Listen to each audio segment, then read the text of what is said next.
Take a look at that spring game that Coach was talking about. This was the all-important draft. You saw a little rock, paper, scissors, and the players. Connor Cook was the first chosen.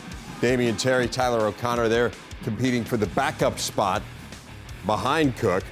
First play of the game, this was not a auspicious beginning here for O'Connor as he had his pass picked off, one of 3 interceptions that he threw in the game. Again, this was a draft, so you've got the green against the white.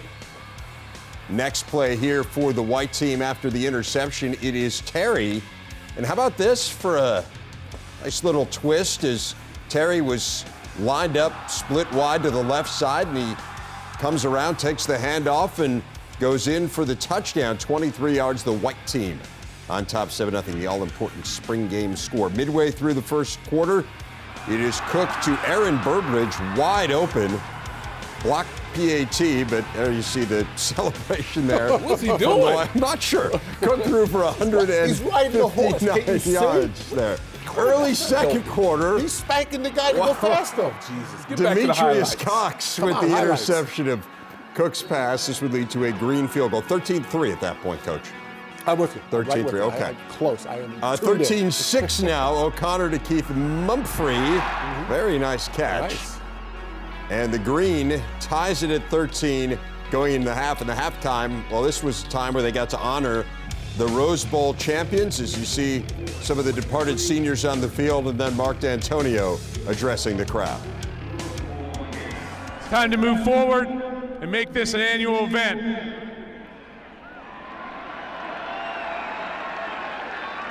We're going to finish up with our Spartan Jacks, which our guys have done every practice for 4 and 5 years.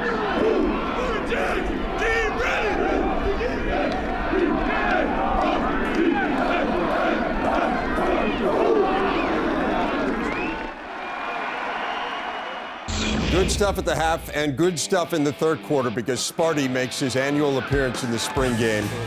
And he scores.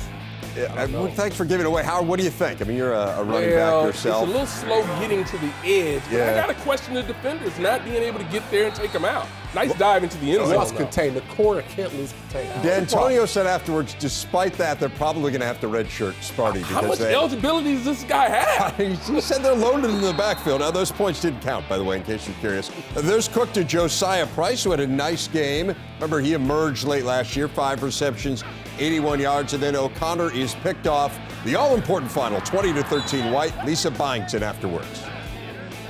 Connor Cook, how are you more comfortable this year? Give me an example. Just my, knowledge of the offense, being in the system, going into my 4th year. Being, working out with the guys, Tony Lippett, Keith Mumphrey, guys that I've worked out with ever since I came in here as a freshman. But I just feel more comfortable with the offense, what Coach Warren's trying to call, and then obviously the guys that I'm, working with. Let me ask you, we talked a little bit about Connor Cook at the beginning. What new wrinkles do you feel like you can now add to this offense with the kind of experience that Cook has for next year? Well, I've said many times over that I think he can be a great running quarterback as well, and I think he's getting more comfortable with that. And you can't do that all the time, but at the same time, I think he can take that to another level. He's throwing the ball very effectively, and he's comfortable in the pocket.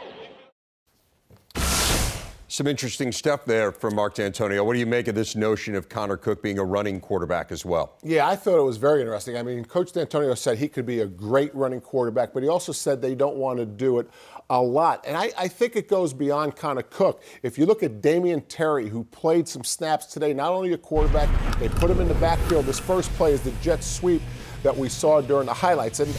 And the conversation about a running quarterback doesn't really pertain to this play. This is just an example that Terry is a very good athlete and may find his way in the lineup somehow. But if they do go to a mixed pro formation, spread formation, because Connor Cook can do it, then you very well could see Damian Terry, if he wins the second quarterback position, the offense doesn't change.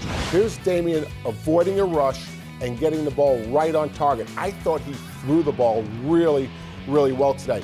He's very accurate. I thought he showed great poise. Now remember, he was a redshirt freshman a year ago, and there was a time before he injured his thumb, Howard, right? Wasn't that the injury?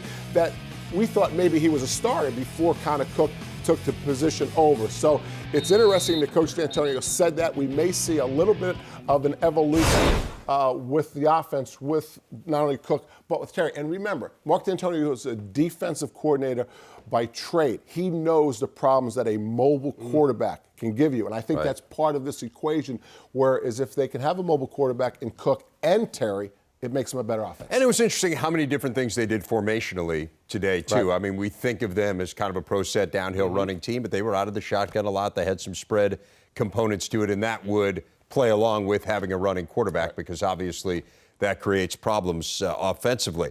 How about the defense, Howard? And we know how good this D was last year. I mean, they held every single team they faced under their season average for points and yards. Very remarkable defense, one of the best in the country. They lost a lot of the stalwarts of that D, but we saw some new faces emerge today. Yeah, I think one of the guys that they lost last year, Danico Allen, is, I think, an underappreciated player when you think about what he was able to accomplish as a starter there. But there are going to be some young guys that you have to be able to keep an eye on and understand that they're going to be able to add pressure when he's talking about rushing the quarterback.